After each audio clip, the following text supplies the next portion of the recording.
dicho, 26 comunas de la región metropolitana van a entrar en cuarentena a partir del viernes. Nos preguntamos entonces, si muchos lo han hecho, incluso en nuestras cámaras, cómo van a realizar los traslados los millones de trabajadores de la capital que van a estar con esta medida. Son casi 5 millones de personas, sobre todo lo que hay que saber en este complejo escenario.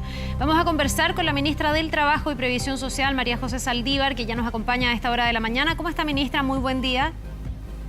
Muy buenos días. ¿Cómo estás, Carla? Bien, a ver, nos hemos topado con mucha gente en la calle que nos dice es que yo tengo que ir a trabajar igual. ¿Quiénes tienen que ir a trabajar durante una cuarentena y quiénes tienen que quedarse en su casa?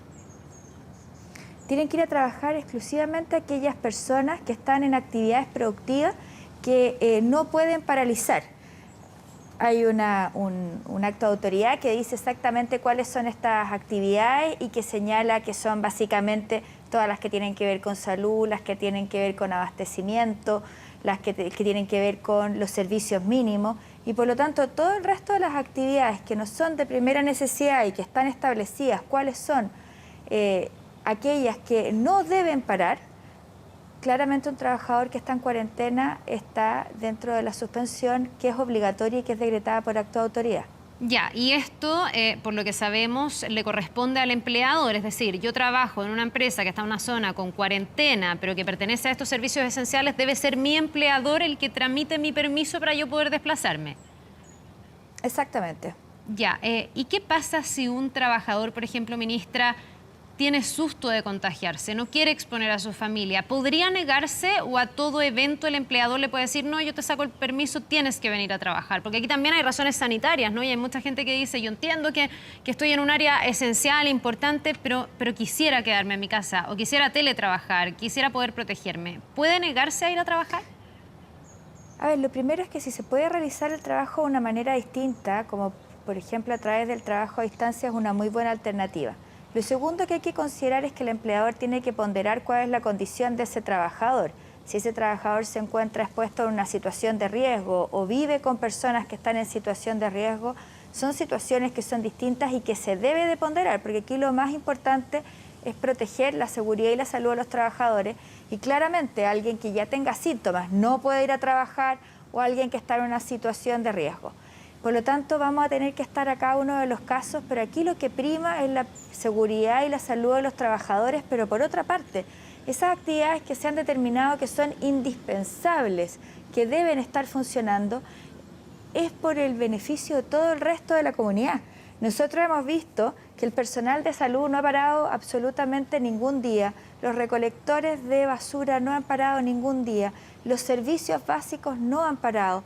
Y para que la mayoría de las personas puedan hacer la cuarentena y puedan entonces cuidarse, es fundamental que haya un grupo de personas que nos pongamos al servicio del resto y estemos entonces trabajando para proveer estos servicios que son tan importantes.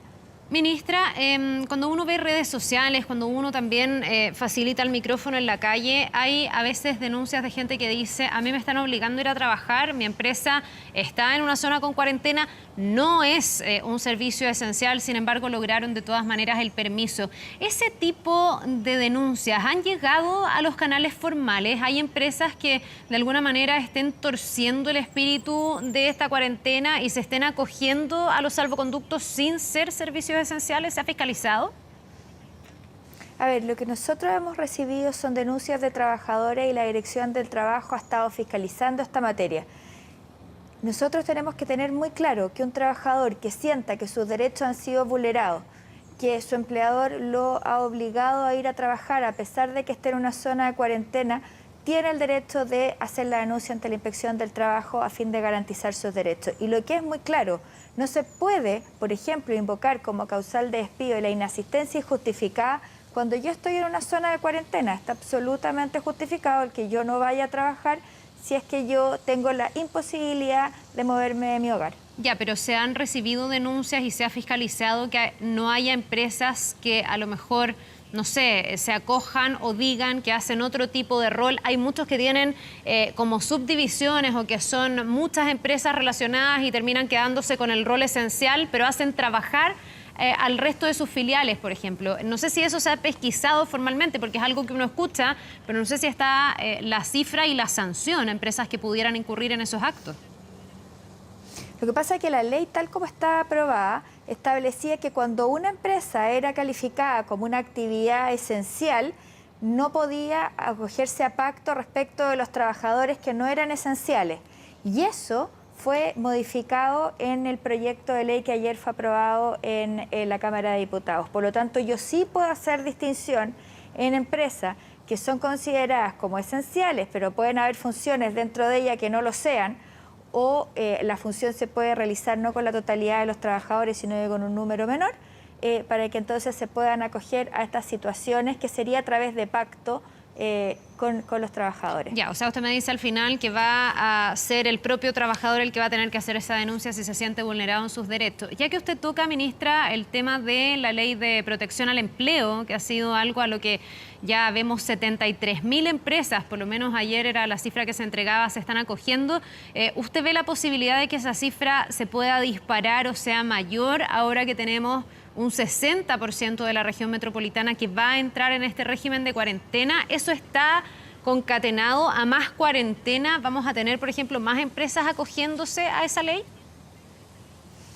Podría ser que eventualmente esto ocurriera, pero además no hay que olvidar que dentro de las 73.000 empresas que ya se han acogido, un porcentaje ha sido respecto a suspensiones ordenadas por la autoridad, pero otro importante grupo ha sido por pacto con los trabajadores. Es decir, yo no estoy obligada a suspender, pero la verdad es que mi actividad no está funcionando, no estamos teniendo ingresos y por lo tanto se acuerda entonces una suspensión entre las partes. Y puede ser que muchas de esas comunas que hoy día están con cuarentena hayan suspendido en tiempo anterior, las semanas anteriores, producto de esta merma en los ingresos de las empresas.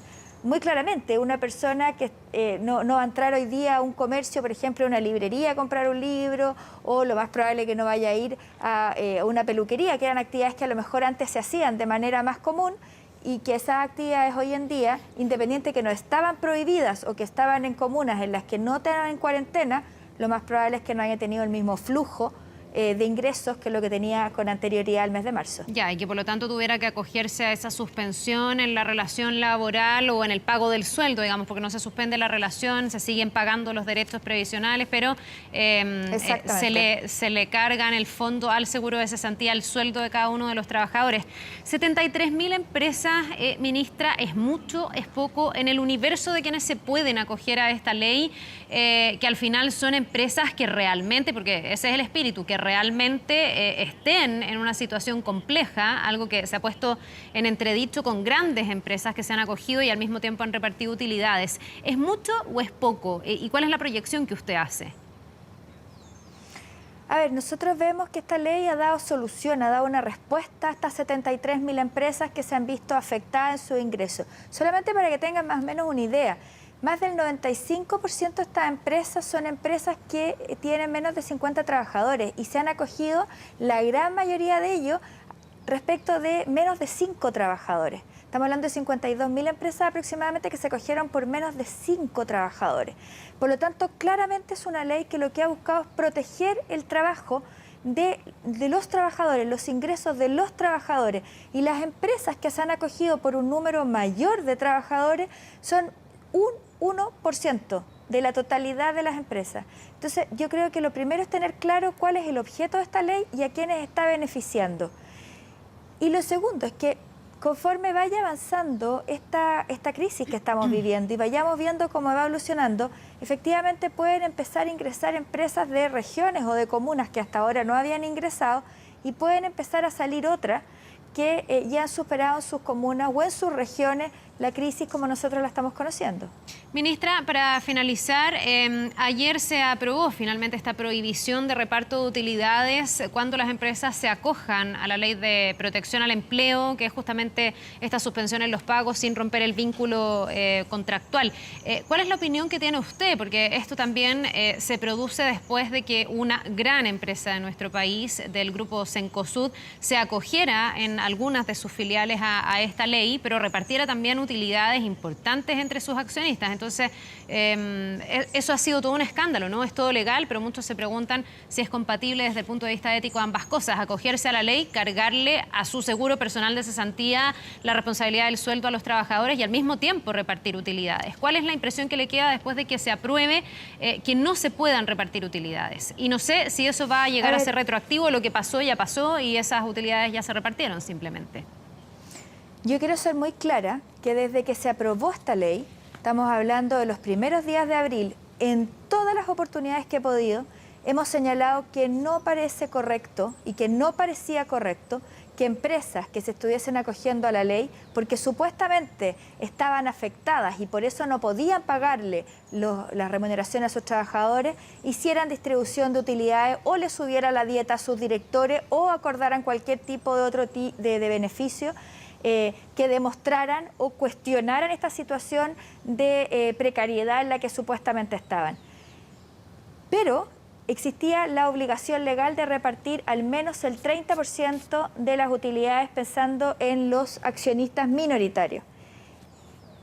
Y por lo tanto lo que las empresas han repartido hasta ahora, que ha estado dentro de estos parámetros, que es el 30%, tenía una justificación que era absolutamente distinta que el caso de una empresa que repartió más del 80% de sus utilidades. Que es la que y yo nosotros mencioné. hemos señalado desde el comienzo, que es la empresa Cencosud.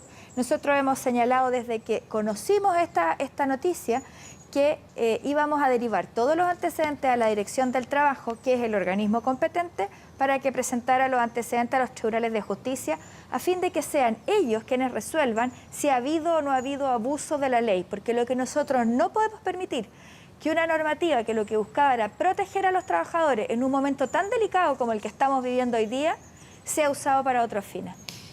Bien, pues ministra Saldívar, le queremos agradecer esta entrevista a esta hora de la mañana. Vamos a quedarnos bien pendientes a cómo va a ir funcionando, sobre todo para los trabajadores, esta cuarentena que es la más extensa, que va a partir el día de mañana con el 60% de las comunas de la región metropolitana. Que le vaya muy bien, muchas gracias.